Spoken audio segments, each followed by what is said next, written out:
Hello.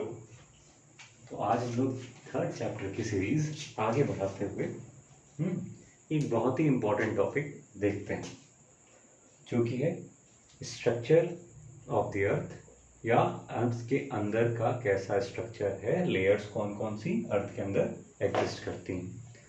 ठीक है। तो बचपन से हम लोग पढ़ते आ रहे हैं कि 3 लेयर है। क्रस्ट सबसे ऊपर है, फिर मेंटल है, फिर कोर है। क्रस्ट की अगर बात करें तो क्रस्ट मेनली 2 पार्ट में आप डिवाइड कर सकते हैं। एक तो कॉन्टिनेंट की,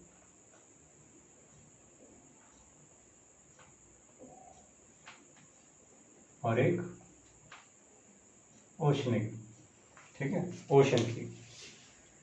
तो कॉन्टिनेंटल जो क्रस्ट होगा वो नाम से समझ में आ रहा होगा आपको कि कॉन्टिनेंट वाला पार्ट जो है हमारे अर्थ का वो कॉन्टिनेंटल क्रस्ट कहलाएगा।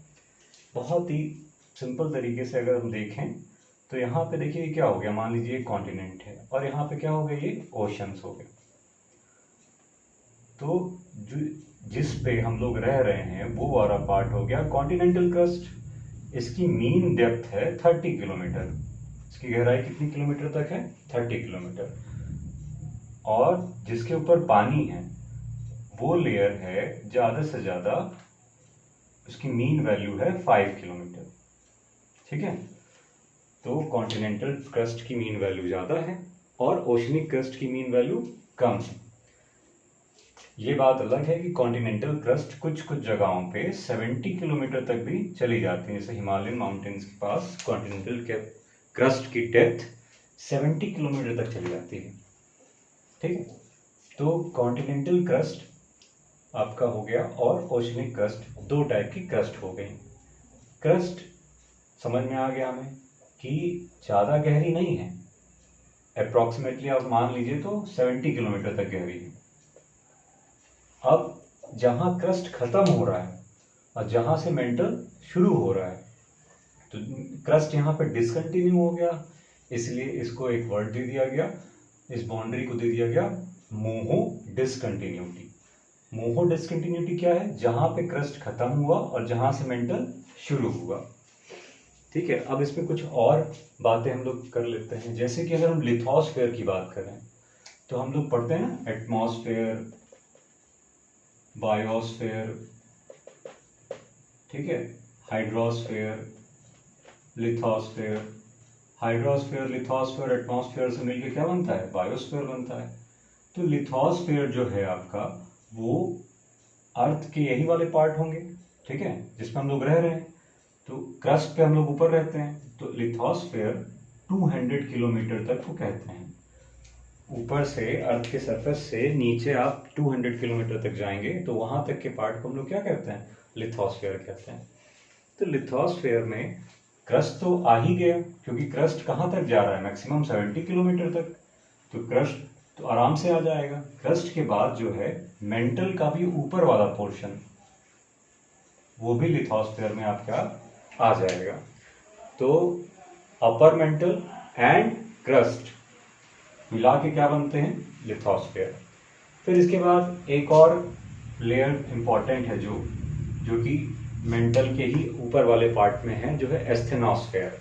एस्थेनोस्फेयर की गहराई आप देखोगे तो 400 किलोमीटर तक देखने को मिलेगी।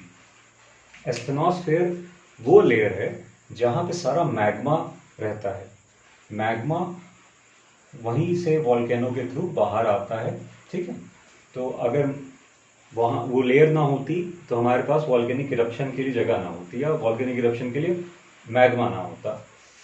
तो एस्थेनोस्फेयर याद रखिएगा 400 किलोमीटर तक गहरी होती है और उसी में आपके सारे मैग्मा होते हैं। तो ये 2 चीज़ें हमने बात की अभी तक। क्या बात है कि क्रस्ट क्या होता है? क्रस्ट 2 टाइप का हो सकता है, कॉन्टिनेंटल और ओशियनिक। कॉन्टिनेंटल मतलब जिसपे हम लोग रह रहे हैं। ओशियनिक क्रस्ट की गहराई 5 किलोमीटर होती है और कॉन्टिनेंटल क्रस्ट की मीन वैल्यू की गहराई 30 किलोमीटर होती है।